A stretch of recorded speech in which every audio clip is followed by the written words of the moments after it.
अब परमात्मा ने आकर ये ज्ञान दिया है और यथार्थ ज्ञान को भगवान ही बता सकते हैं, जीव तो अटकल लगाया करते हैं। आप देखिएगा पवित्र चारों वेदों और श्रीमद् भगवद गीता के अंदर जो ज्ञान है वो गॉड गिवन है, और परमेश्वर कबीर जी की वाणी वो गॉड गिवन है, स्वयं परमेश्वर ने आके बोली है। और उन महापुरुषों की वाणी जो परमात्मा से परिचित हुए, जिनको भगवान आकर सीधे मिले, उनको अपने से परिचित करा के वापस छोड़ा, उनकी वाणी भी गॉड गिवन है, क्योंकि उनका अनुभव आंखों देखा है परमात्मा की उन वाणी से भी मेल खाता है। तो इस प्रकार जो 18 पुराण हैं उनको देखिएगा, वो जीव की सोच है। इन ब्रह्मा विष्णु महेश और अन्य ऋषि महर्षियों का अपना ज्ञान अनुभव है, वो वेदों से बहुत कम मेल खाता है। तो इस प्रकार हमने अन्य के अनुभव को अपने भक्ति मार्ग में सहयोग में नहीं लेना है, आधार नहीं मानना है। इस ज्ञान को सुनने के लिए, ज्ञान को समझने के लिए 18 पुराण हमारे लिए एक विशेष सहयोगी हैं, लेकिन भक्ति की विधि के लिए इनका सहयोग हमने बिल्कुल नहीं लेना। और उसमें जो भी भक्ति क्रियाएं बता रखी हैं वो वेदों से नहीं मिलती हैं तो नहीं लेना, उनका पालन नहीं करना हमने, तभी हम सफल होंगे। तो क्या बताते हैं, ये मनुष्य जीवन जब तक आपके पास है तो आप इससे ये लाभ उठा सकते हो। क्या बताया है कि लोहे जैसा ताव जात है ये काया दे सराही, और 3 लोक और भवन चतुर्दश सब जग सौदे आही। जैसे कारीगर लोहे को गर्म करता है, उसको इतना गर्म कर देता है बहुत अधिक, और फिर उसको निकाल कर तुरंत उस पर चोटें लगाता है। गरम गरम लोहे पर चोट लगा करके वो जो वस्तु बनाना चाहता है बना सकता है। लोहे के जरा से भी ठंडा होने के उपरांत उसके ऊपर चाहे पूरे गणने झाड़ ले, चाहे घन मार ले, उसका कोई लाभ नहीं होगा।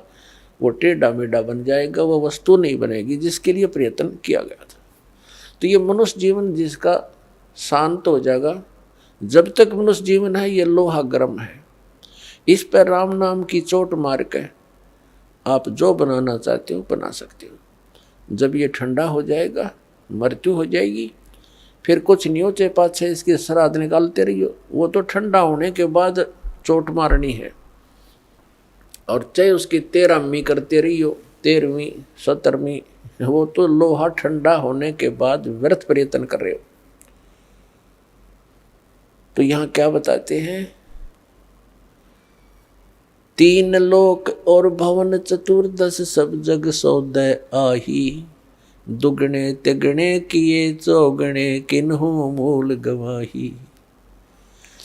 किसी ने तो दुगने तिगने चौगने कर लिए मनुष्य जीवन से सतभक्ति करके, और किन्होंने मूल का नाश कर लिया, मूल गंवा दिया, यानी मनुष्य जीवन को यही फूफर करके अन्य क्रियाओं में ही व्यर्थ कर गए, उन्होंने मूल धन का नाश कर दिया। अब भक्ति न करने से क्या हानि होगी। नर से तू पशुआ की जय, गद्दा बैल बनाई, ये 56 भोग कहाँ मन मूर्ख, कित कुरडी चरने जाई। पुण्यात्मा, हम मनुष्य जीवन प्राप्त करके उन सभी सुविधाओं को प्राप्त कर लेते हैं जो भगवान मनुष्य जीवन प्राप्त प्राणी को देता है। वो क्यों देता है? इसलिए देता है कि इन सुविधाओं को प्राप्त करके ये भक्ति कर लेगा, अपना कल्याण करा लेगा। जिनको मानव शरीर प्राप्त है वो उनकी ड्रेस अन्य प्राणियों से भिन्न है।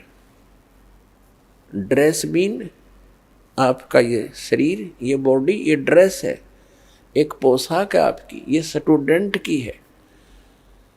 और जो स्टूडेंट, जो विद्यार्थी अपना उद्देश्य को पूरा ना करके, पढ़ाई ना करके सिनेमा देखता है, गेम देखता है, बाहर बकवाद करता है, तो फिर क्या होगा?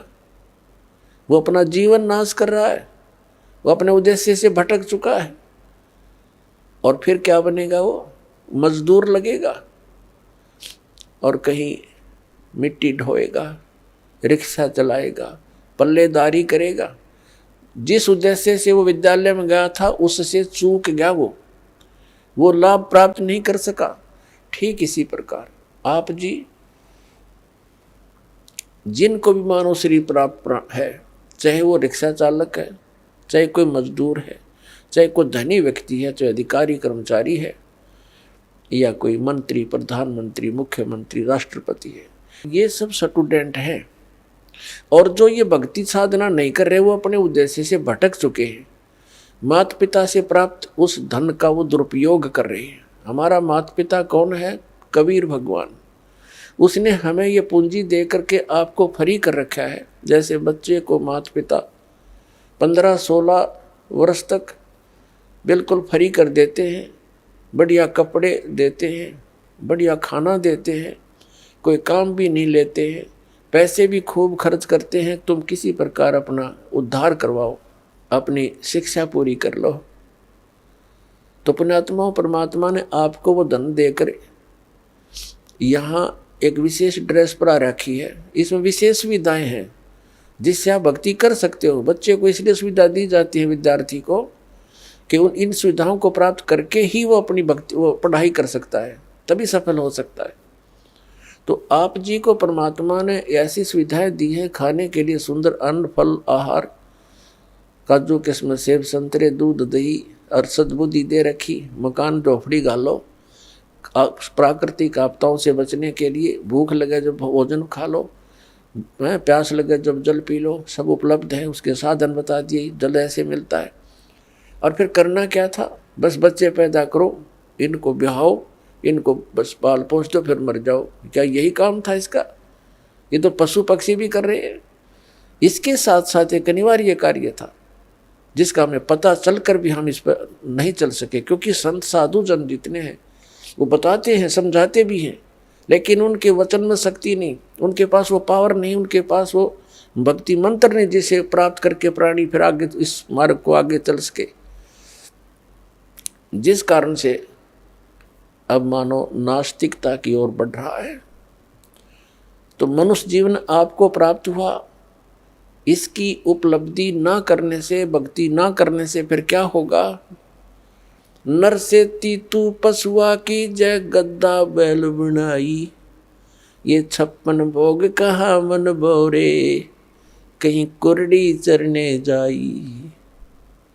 पुण्यात्मा, जब तक हम सत्संग नहीं सुनते तब तक हमारे ऊपर इस काल के माया व रूपी भांग का घना नशा होता है।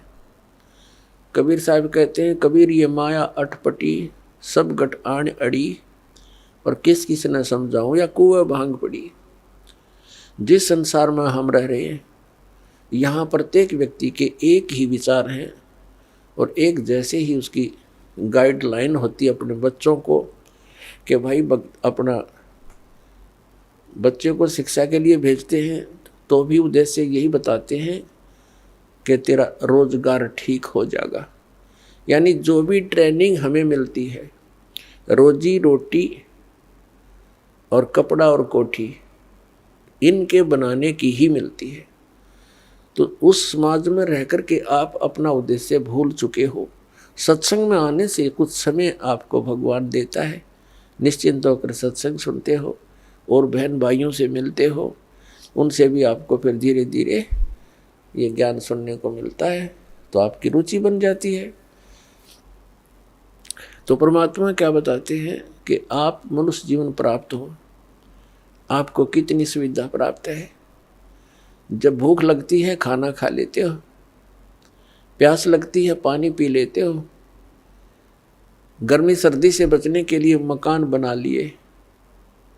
ये वैसे मकानों की आवश्यकता हमने इतनी चाहिए थी कि आवश्यकता से अधिक ना बनाए इनको, ये हमारा भक्ति बाधक है।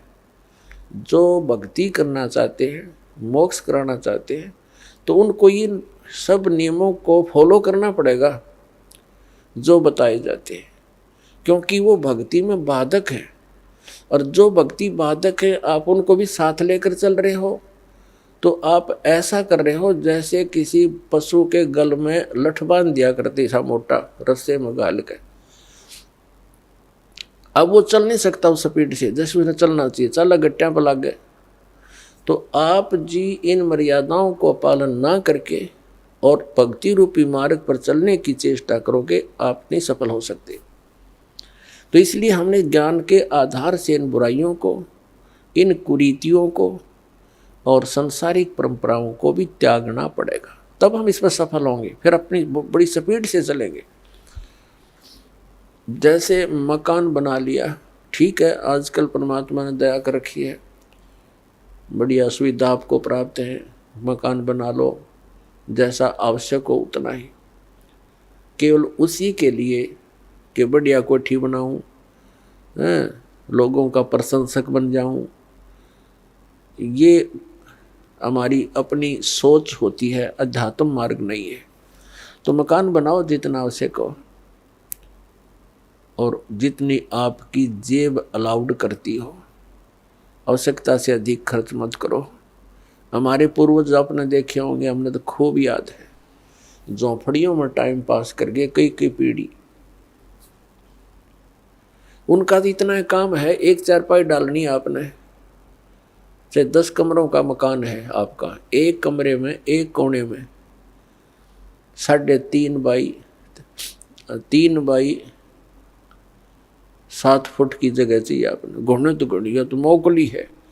कबीर साहब तक कहते हैं, घर तो 3.5 हाथ और गढ़ा तो 4.25 है। कहे कबीर अधिका कहे उसको नहीं विचार। ये मनुष्य की जो शरीर है 3.5 हाथ का होता है।